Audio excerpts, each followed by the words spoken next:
Hey guys, welcome to the Liberal Hive Mind. We gotta cut through the copium, cut through all the leftist nonsense, but most importantly, cut through all the gaslighting nonsense. Democrats are essentially attempting to flip the script now. We're the crazy ones, and actually this entire time, they've been working and willing to secure the border, but you're the problem. Republicans and conservatives who want to politicize the border issue are the real problem here. I have never heard such a load of crap in my entire life. I mean, the unmitigated gall of these Democrats after the last more than 3 years of Biden border chaos to now all of a sudden in the midst of an election year pretend as if they're pro-border security and it's Republicans getting in the way has got to be one of the most frustratingly ridiculous things I could imagine. Let's have a conversation about it. Let's talk about Joe Biden's most recent press release. We got some stuff to get into, so let's roll the tape. All right, folks. So before we read Joe Biden's little letter here, let's start off with a little bit of a montage covering what we've seen over the last 3 years. New on 7, U.S. Customs and Border Patrol officers arresting a wanted murder suspect at the Santa Teresa port of entry. According to court documents, Andrew Maya is a suspect in a homicide investigation in Albuquerque that happened in January of this year. Glad you're with us here on this Monday morning. We are learning from County Supervisor Jim Desmond that someone on the terror watch list was arrested at our border. It is 6 a.m. 2 border congressmen from Texas are among 14 Democrats who supported a House resolution this week denouncing what they call President Biden's lax border security. A crisis that's wrong for New York taxpayers, wrong for the migrants, and wrong for our city and wrong for our country. And the national government is not doing their job. Next week, they're already at capacity in their shelters here in these processing centers, but it's expected to get far beyond that. In fact, we have heard estimates north of 10,000 migrants crossing per day. Officials from the Department of Homeland Security telling NBC News that the number of migrants illegally crossing the U.S.-Mexico border has risen since the start of September, with Border Patrol apprehending 7,500 migrants just on this Sunday alone. This morning, U.S. Customs and Border Protection facing a record number of migrant encounters, including 11,000 apprehensions Monday, the highest single-day total in at least 20 years. 3 years of Biden border crisis, where even Democrats were going on the record blaming the federal government, aka Joe Biden. 3 years of this, we've seen it all, we've covered it all, and now all of a sudden, Joe Biden releases a letter, and Democrats want us to believe that Republicans are the problem. For immediate release, statement of President Biden on the bipartisan Senate border security negotiations. For too long, we all know the border's been broken. Really, I find that so interesting. For too long, we know the border's been broken. This guy's been telling us everything's under control for the past 3 years. Now all of a sudden, we all know it's broken. I'm the crazy person, right? You see the gaslighting every single time. We're the crazies. Now all of a sudden they want to flip the script and pretend as if they've acknowledged reality since day one. It's long past time to fix it. Yeah, no shit, Sherlock. It's been over 3 years of your nonsense. That's why 2 months ago I instructed my team to begin negotiations with a bipartisan group of senators to seriously and finally address the border crisis. For weeks now, that's what they've done, working around the clock through the holidays and over the weekends. Yeah, except for, well, the Chuck Schumer clip that I played yesterday, which kind of debunks this point.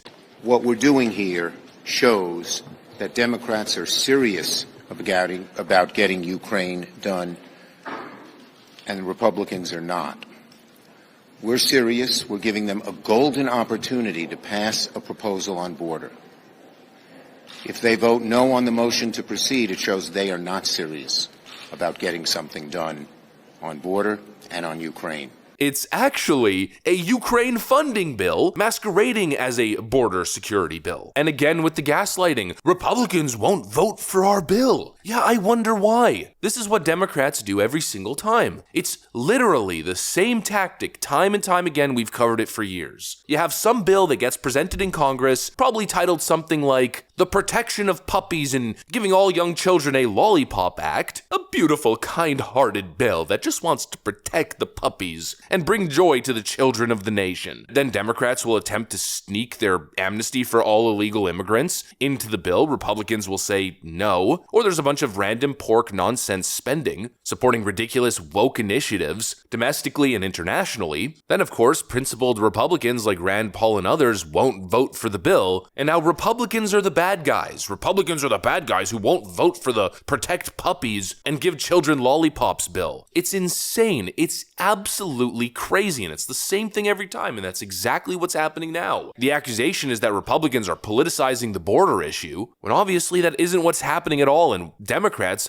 aren't even actually negotiating real border security measures in good faith. Let's continue reading this letter from Joe Biden, or rather from Barack Obama using Joe Biden as a freaking proxy. Obama writes, "Let's be clear. What's been negotiated would, if passed into law, be the toughest and fairest set of reforms to secure the border we've ever had in our country. It would give me, as president, a new emergency authority to shut down the border when it becomes overwhelmed. And if given that authority, I would use it the day I sign the bill into law. Give me a freaking break. A bill that gives the president more executive power to shut down the border. What could possibly go wrong there? Further, Congress needs to finally provide the funding I requested in October to secure the border. This includes an additional 1,300 Border Patrol agents, 375 immigration judges, 1,600 asylum officers, and over 100 cutting-edge inspection machines to help detect and stop fentanyl at our southwest border. Securing the border through these negotiations is a win for America. For everyone who is demanding tougher border control, this is the way to do it. If you're serious about the border crisis, pass a bipartisan bill and I will sign it." Where is the solution to the border crisis? What Joe Biden is saying is we need to expand government. We need more judges, more asylum officers, and more Border Patrol agents to deal with the huge influx. Essentially, what he's saying is we need to spend more money to expand this phony asylum-seeking racket that the government is currently involved in. This is not border security. This is government expansion. This is a bigger southern border racket that can handle these heavy-hitting Biden border numbers. I guess the issue isn't that there's 3 million plus illegals being apprehended at the southern border every fiscal year under the Biden administration. No, that is not an issue. That's not the crisis. The crisis is that American citizens aren't spending enough taxpayer dollars subsidizing the whole damn thing. How incredibly idiotic. This is the letter that Democrats are using to dunk on Republicans on Twitter. It's completely insane. The solution to this problem isn't more funding, more taxpayer dollars being flushed down the toilet to pay for asylum judges and to pay to house illegal migrants. The solution to the southern border crisis is Joe Biden and the Democrat Party finally taking a strong stance when it comes to rhetoric. Problem isn't lack of funds. The problem is the constant incentivizing of illegal migration that we're seeing coming from the Democrat Party. You know, Kamala Harris says, "Don't come." That dangerous trek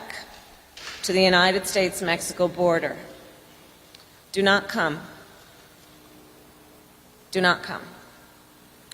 The United States will continue to enforce our laws and secure our border. She said that once when she was facing political heat and both of their numbers were tanking during the initial 2022 surge, but they haven't said it once since, and they still refuse to say it. And instead, what they're now telling cartel coyotes operating at the southern border is, we're going to expand the system. In other words, keep on bringing the people. Completely idiotic. Oh, and speaking of messaging, at the same time, as they're essentially advocating for funding of illegal drug cartels, they're actively working to stop Texas from securing their part of the southern border. It's all about messaging. It's not about policy, legislation, lack of funding, or bills that aren't being passed. It's a messaging issue. You know, I feel like I'm living in crazy world. I think this Babylon Bee headline, honestly, really puts my feelings into perspective. Supreme Court rules that it's illegal for National Guard to guard nation. You know, I wonder what the problem is here. Is it lack of funding? Or is it the fact that the chief executive in the nation is using the federal government, the entire might of the federal government, as well as the bully pulpit, to ensure an insecure southern border? I don't know about you guys, but for me, it's very simple. If you are caught trying to illegally sneak into the nation through a non-official border crossing, if you aren't showing up at a legitimate point of entry, you should be immediately deported. If you are caught in the country illegally, skipping your asylum court date, working illegally, you should be deported immediately. And the rhetoric should reflect that. It should be harsh. ICE should not be handcuffed, unable to do their job. ICE should be moving across the nation, deporting illegal migrants en masse. There's no need for new legislation unless that legislation is securing funds for a border wall. The President of the United States just has to actually do his job. It's that simple. Rhetoric and action is what people want to see, not these ridiculous political gaslighting campaigns. Everyone wants to overcomplicate things in politics all the time, but it's not complicated. Illegal migrants have committed a crime, they've entered the nation illegally, and they should be deported. Period. Clap the dust off your hands. Done. Anyways, that's what I got for you guys. Hopefully you enjoyed this video. If you did, make sure to leave a like and possibly subscribe. Thanks for watching, and I'll see you on the next one.